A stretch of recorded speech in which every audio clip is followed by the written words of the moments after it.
1절부터 24절 말씀 같이 기도하고 읽겠습니다. 하나님 아버지 감사합니다. 오늘 새벽도 저희들을 주의 사랑 가운데 두시고 또 단잠을 깨우시고 또 예배당에 부르셔서 새벽 예배의 단을 쌓게 하시고 복은 가정에서 함께 새벽 예배에 참여할 수 있게 하시니 감사합니다. 하나님, 저희의 중심을 주 앞에 드립니다. 주께서 저희의 중심을 받아주시고 또 말씀으로 교훈하여 주셔서 우리에게 유익이 되며 더 온전함에 한 걸음씩 가까이 나아가게 하여 주옵소서. 하나님의 영, 진리의 영께서 항상 저희 가운데 계심을 믿사오니 부족한 종에게 말씀을 몇 마디라도 바르게 증거하게 하시고 또 모두들에게 감동하셔서 유익이 되게 하여 주시기를 소원합니다. 감사하며 예수님의 이름으로 기도합나이다. 아멘. 잠언 25장 21절부터 24절 말씀, 21절, 22절 보십시다. 내 원수가 배고파 하거든 식물을 먹이고 목말라 하거든 물을 마시우라. 그리하는 것은 핀 수치로 그 머리에 놓는 것과 일반이요 여호와께서는 네게 상을 주시리라. 상을 주시리라. 본문은 원수를 사랑하고 선대하라는 교훈입니다. 하나님께서는 자신과 원수이었던 우리를 사랑하셨고 오래 참으셨고 구원하셨습니다.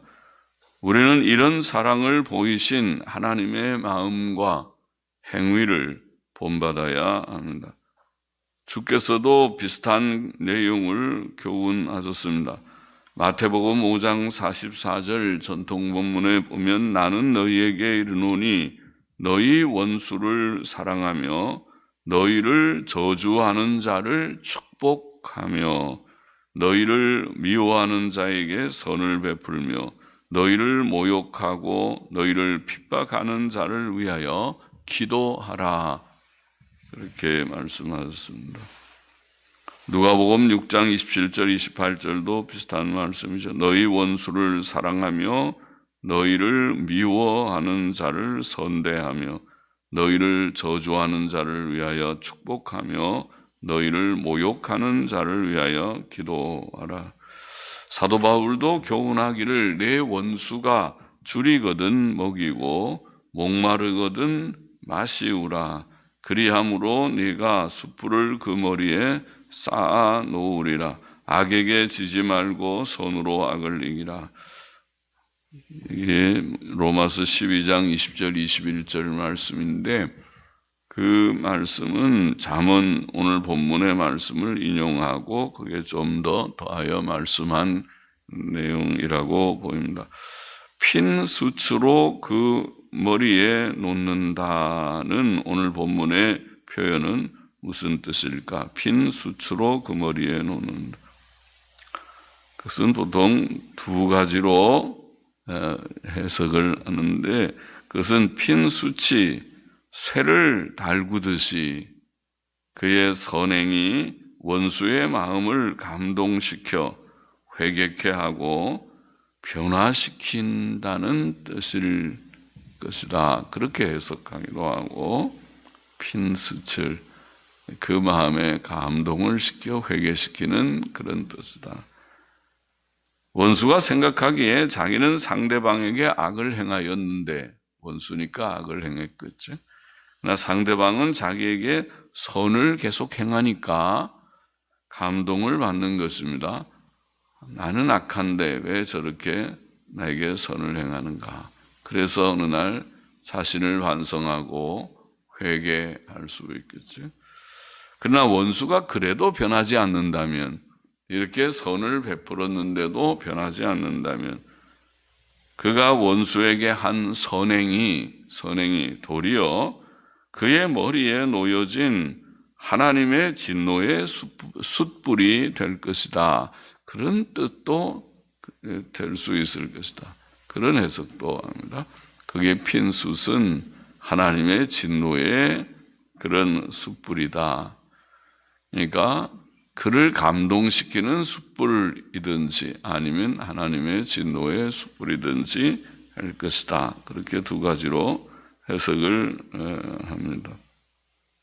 본문은 또 네가 원수를 선대하면 여호와께서 네게 상을 주시리라고 말합니다. 원수에게 선을 베푼 것이 하나님께서 기뻐하시는 일이 되어서 하나님이 그에게 상을 주신다. 하나님께서는 원수 사랑의 선행에 대해 상을 주실 것이다. 23절 보시다. 북풍이 비를 일으킴 같이 참소하는 혀는 참소하는 혀라는 원문을 보니까 그냥 은밀한 혀 그렇게 되어 있는데 은밀하게 남을 헐뜯는다는 말 같죠. 그러니까 참소하는 혀라는 뜻을 갖고 있다고 보입니다. 참소하는 은밀한 혀는 사람의 얼굴에 분을 일으키느니라. 이 구절도 일으킨다는 말이 두 가지 해석이 가능해서 그래서 뜻이 두 가지로 좀 나뉘어집니다. 일으킨다는 그 히브리어는 가져온다. 근래의 영어 성경들은 가져온다. 우리말이랑 비슷해. 일으킨다는 말이 그냥 뜻이 비슷한데 가져온다.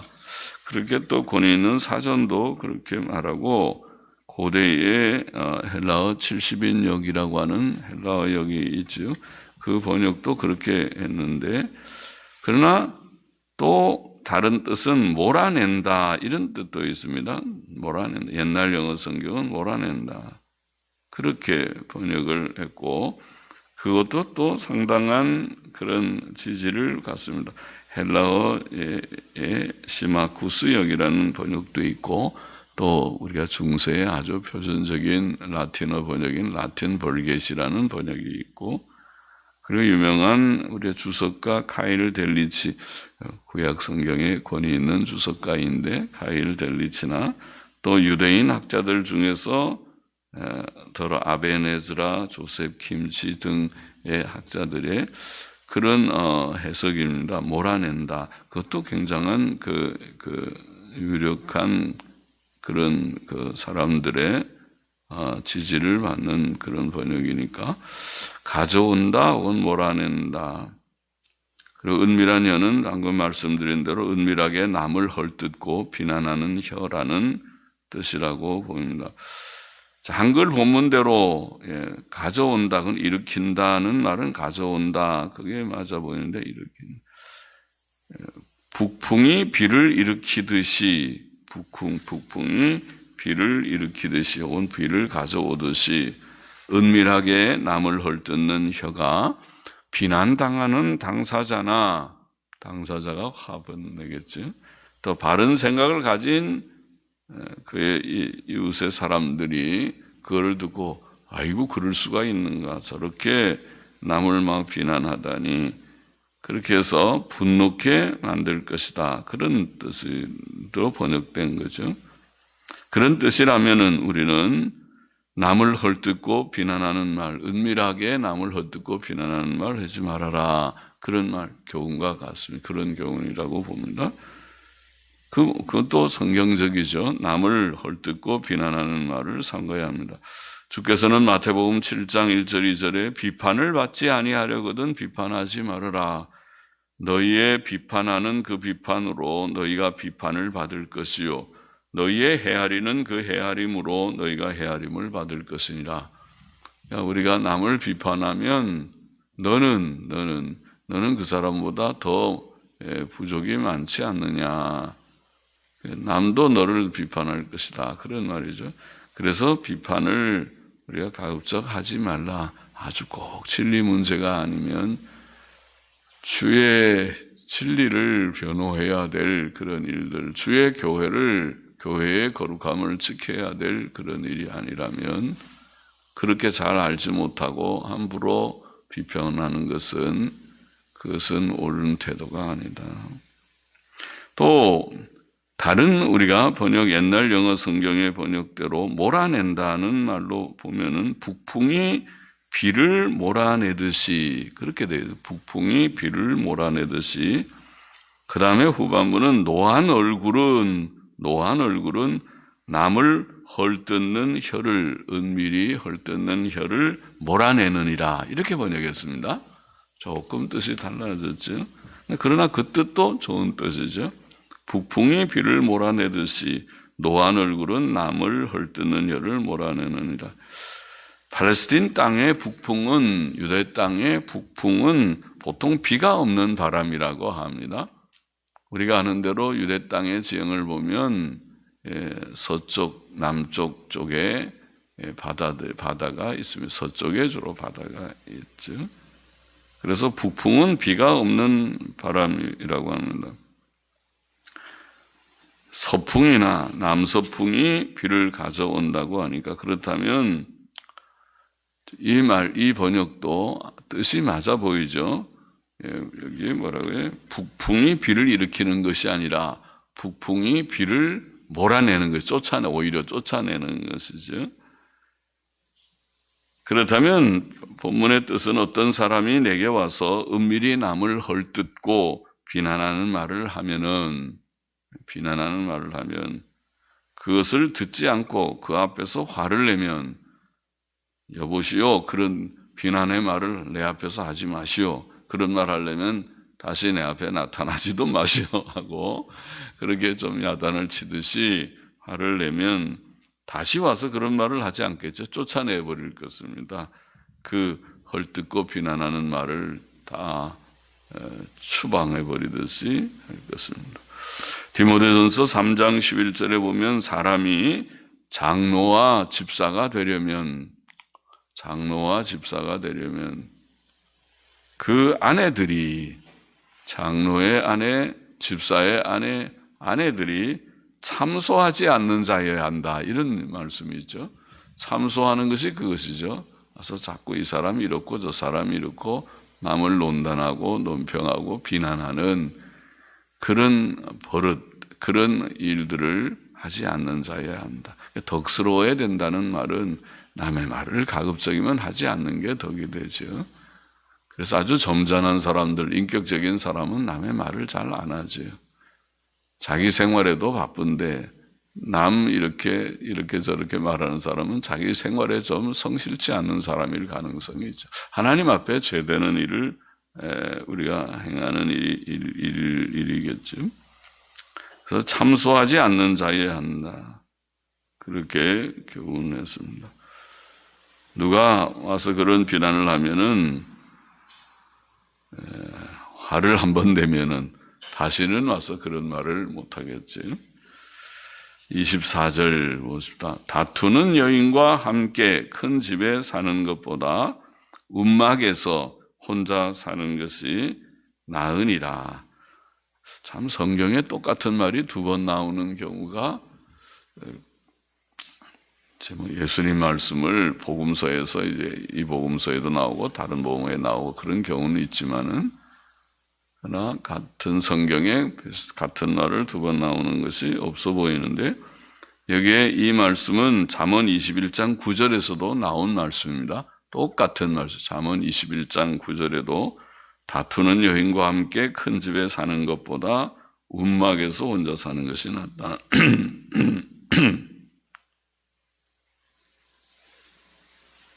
그리고 잠언 21장 19절도 그러니까 9절은 같은 말씀이고 19절도 비슷한 말씀이 나와요. 거기 보면 다투며 성내는 여인과 함께 사는 것보다 광야에서 혼자 사는 것이 낫다. 그러니까 다투며 성내는 여인을 경험을 많이 한 모양이에요. 솔로몬은 아내들이 우리가 아는 대로 너무 많았죠. 그래서 그런 여자들을 많이 경험을 한 것 같습니다. 다투며 다투는 여인과 함께 큰 집에 사는 것, 다투는 여인과 함께 사는 것.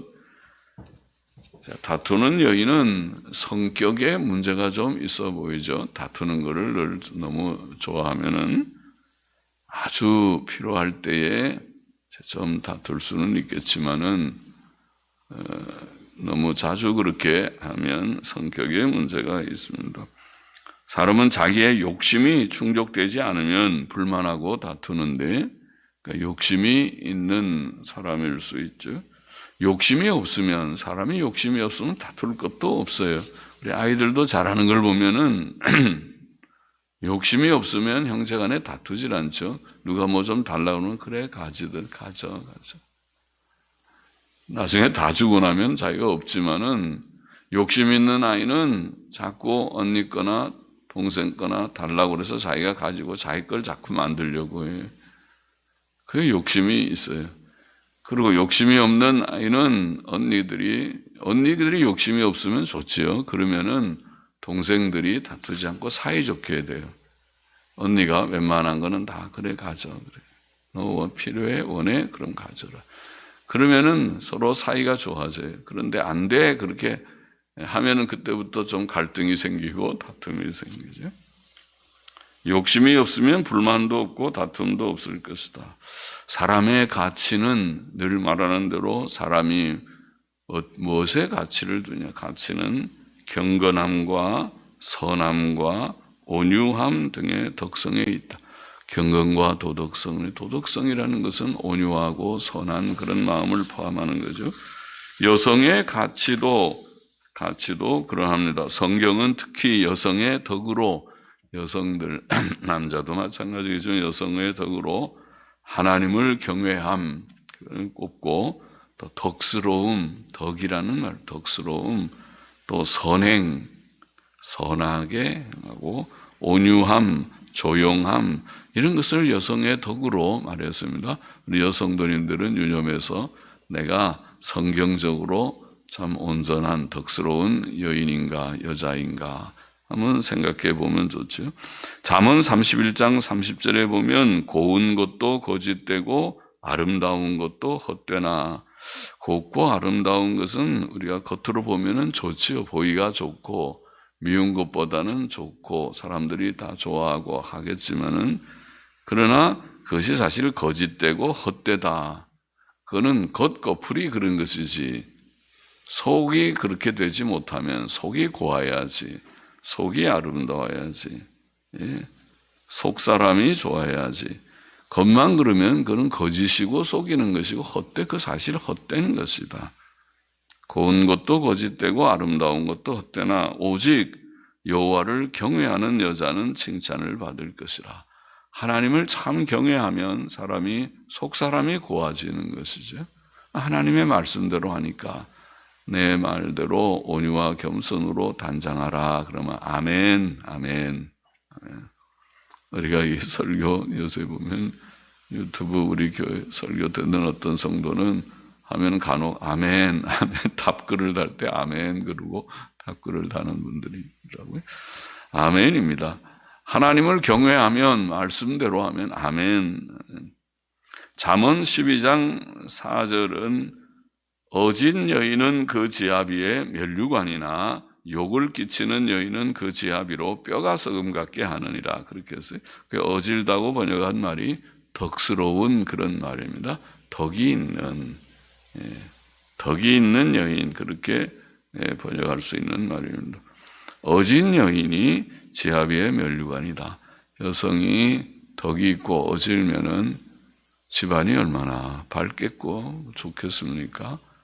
남편이 좀 부족해도 아내가 그 집안을 밝게 세우는 일이 되지. 지혜로운 여인입니다. 그러나 아무리 남편이 훌륭해도 아내가 덕이 없고 욕을 끼치는 여인, 매일 불평, 불만, 다툼 그렇게 하고 와서 사고나 치고 그러면은 그 지아비로 뼈가 썩음 같게 하느라. 아이고, 이게 남편이 뼈가 썩는 것처럼 그렇게 늘 고통이 될 것이다. 그렇게 되면 안 되겠죠. 디모데전서 2장 9절 10절에 보면 이와 같이 여자들도 아담한 옷을 입으며 옷은 좀 단정하게 입고 아담한 옷을 입고 염치와 정절로 자기를 단장하고 부끄러움도 좀 알고 정절이 있는 여자가 너무 해프게 이 사람 저 사람 이 남자 저 남자한테 그저 너무 친근히 하지 말고 결혼한 아내는 그렇게 하면 안 되고 조금 조심을 하고 염치와 부끄러움과 정절로 자기를 단장하고 다 내면적인 덕성을 말하죠. 따은 머리와 금이나 진주나 값진 옷으로 하지 말고 너무 외부 치장, 외모 치장에 너무 힘쓰지 말고 오직 선행으로 하기를 원하라. 선행이라는 것을 이것이 하나님을 공경한다 하는 자들에게 마땅한 것이니라. 이게 성경 말씀입니다. 사도 바울의 교훈, 하나님의 말씀, 하나님의 교훈입니다. 네. 그러니까 내면적 단장이지요. 덕성의 단장, 외모 단장이 아니고 또 베드로전서 3장 4절에 보면 사도 베드로도 비슷한 교훈을 했죠. 너희 단장은 마음에 숨은 사람을 이렇게 되어 있죠. 마음에 숨은 사람. 겉에 사람만 단장하지 말고 마음에 숨은 사람. 마음에 숨은 사람은 무슨 화장품으로 단장을 해야 되는 거예요? 마음에 숨은 사람은 어떻게 보이지도 않는데 어떻게 할까? 그러나 마음은 안 보이지만 본인이 마음을 잘 지키면 마음을 잘 단속하고 교훈을 해서 너 내 말 잘 들어. 내 마음아. 마음대로 그렇게 막 행동하지 말고 내 마음아 덕스럽게 그렇게 행동해야 돼. 온유와 겸손을 잊지 말고 선행을 잊지 말고 조용하는 것도 좀 필요해. 그리고 자기 마음을 자꾸 교훈하고 다 잡는다 그러니 마음을 다스려야 돼. 그래서 마음에 숨은 사람을 온유하고 안정한 심령에 썩지 아니할 것으로 알아. 온유함, 안정, 조용함 이런 것을 말했습니다. 이는 하나님 앞에 값진 것이니라.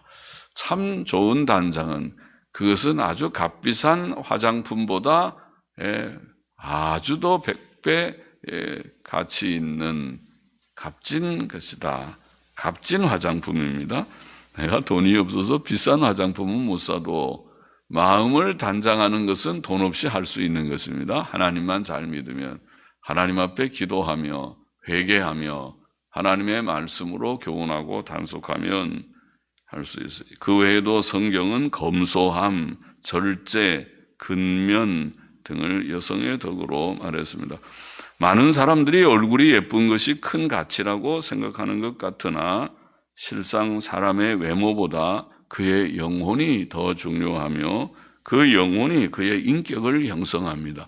그것이 마음에 숨은 사람입니다. 인격성 영혼, 마음입니다. 내 마음아, 나의 마음아, 나의 영혼아, 영혼아 내 말을 들어라. 영혼아 내 말을 들어라. 사람의 인격이 영혼 외모보다 훨씬 중요하다. 결혼의 행복은 가정을 다 이루어서 살아가는데 결혼의 행복은 가정의 평안과 사랑에 있지 않습니까? 결혼했는데도 가정이 서로 편안하지 않고 부부의 사랑이 풍성하지 않으면은 결혼을 해도 쓸쓸합니다. 결혼을 해도 따로 국밥처럼 따로 놀면 하숙집처럼 그렇게 지나면 무슨 재미가 있겠습니까? 거기다 갈등까지 있으면 이거 가시방석이다. 집에 들어오는 것이 싫고 밖으로 나돌지요. 남자도 나돌고 여자도 집안일을 팽개치고 밖으로 자꾸 나돌려고 하고 있죠. 그러면 안 되겠다. 가정에 평안이 있고 사랑이 있어서 가정적이게 되면 남자들도 퇴근하자마자 집에 오기를 좋아할 것이고 웬만하면 어디 자꾸 출장 안 가고 집에 있으려고 할 것이고 그리고 아내들도 집안일 하는 일을 좋아할 것. 힘은 좀 들지만은 그래도 가족들을 위해서 남편을 위해서 수고하게 되겠죠. 그것은 하나님께서 주신 복입니다. 가정의 평안과 사랑이 결혼의 행복인데 그러나 그렇게 되려면 사람 편에서 지금 말씀한 겸손과 온유, 사랑과 인내 이런 것들이 있어야 되지. 사람이 다 부족한데 그런 선한 인격이 없으면 결코 평안하고 사랑이 넘치기가 어렵겠죠. 그래서 인격성의 문제다. 내면성의 문제고 그것이 있으면 그렇게 가정이 그래도 평안하고 사랑이 있고 행복이 있는 가정이 될 것이다. 그러면 좋을 것이다. 혼자 사는 것보다는 둘이 사는 것이 좀 낫고, 그렇죠? 그러면은 서로 의지가 되고 도움이 되고 위로가 되고 그렇게 되겠죠. 외로움이라는 것도 참 사람 사는데 큰 것 같아요. 노인들이 되면 더 그렇죠. 노인들이 자녀들의 낙이 없으면, 어린 손자 손녀들의 낙이 없으면 웃음거리도 별로 없어지는 것이 노인 시대가 아닌가, 노인 때가 아닌가 봅니다. 본문의 교훈을 정리해 보십시오. 첫째로 우리는 원수가 배고파 하거든 먹을 것을 주고 목말라 하거든 마실 물을 줘야 한다. 원수를 사랑하고 끝까지 그에게 선을 베풀어야 한다는 거죠. 선으로 악을 이기라. 둘째로 우리는 남을 비난하지 말아야 하고 또 우리에게 와서 은밀히 비난하는 자가 있다면 화를 내서 쫓아내는 것이 지혜다. 예. 다시 내 앞에 와서 그런 얘기하지 말아요. 다시 여기 와서 그런 비방하는 말 하려면 여기 참석하지도 마세요. 그렇게 하죠. 어떤 때는. 그러면은 좀 정신을 좀 차리지요. 조심하겠죠. 그렇게 좀 돼야 회가 덕스러운 것이. 특별히 전도회들은 그렇게 되면 좋겠습니다. 전도회도 와서 자꾸 불평하고 부정적인 말만 많이 하는 사람은 전도에 안 참석하는 것이 더 유익하죠.